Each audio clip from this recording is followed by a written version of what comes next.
تو ولی کی جو کرامت ہے وہ اصل میں نبی کا معجزہ ہوتا ہے کہ جو اللہ تبارک و تعالیٰ ولی کے ہاتھ پر ظاہر کرتا ہے۔ تو معلوم یہ ہو کہ جو آج ولی کی کرامت کا انکار کرے گا اس کا مطلب وہ نبی کے معجزے کا انکار کر رہا ہے۔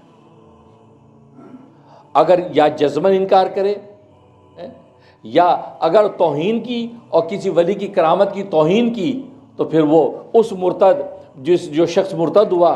کہ کتابت کاتب وحی بن کر، تو اسی طریقے سے اللہ تبارک و تعالی اس کو بھی ایمان سے محروم کر دے گا۔ کیوں؟ اس لیے کہ نبی کی ولی کی کرامت کا انکار حقیقت میں نبی کے معجزے کا انکار ہے،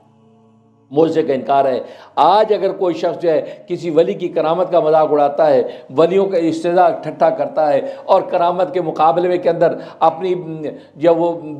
بے پر کی ہانکتا ہے، تو وہ سمجھ لے کہ اگر وہ اس سے توبہ طائب نہ ہوا تو اللہ تبارک و تعالیٰ کی پھٹکار ایسی پڑنی ہے کہ اللہ تبارک و تعالیٰ اس کو ایمان سے محروم کر دے گا۔ جیسے وہ کاتب وہی مرتد ہو کے وہاں سے چلا گیا، بالکل اسی طریقے سے ایسے شخص کی یہ حالت ہوگی۔ اور آج ہم دیکھتے ہیں سوشل میڈیا پہ ایسے جو ہے ٹٹپوجیے بہت ہیں کہ جو ولیوں کی کرامت کا انکار کرتے ہیں، بلکہ کرامتوں کا ٹھٹھا اڑاتے ہیں، مذاق اڑاتے ہیں، حالانکہ ان کو پتہ نہیں یہ سرکار دو عالم صلی اللہ علیہ وسلم کی نبوت کو وہ فیض ہے جو امت کے اندر ہے، جو ولی کے ہاتھ پر جو کرامت کی شکل میں نبی کا معجزہ اصل میں ظاہر ہو رہا ہے،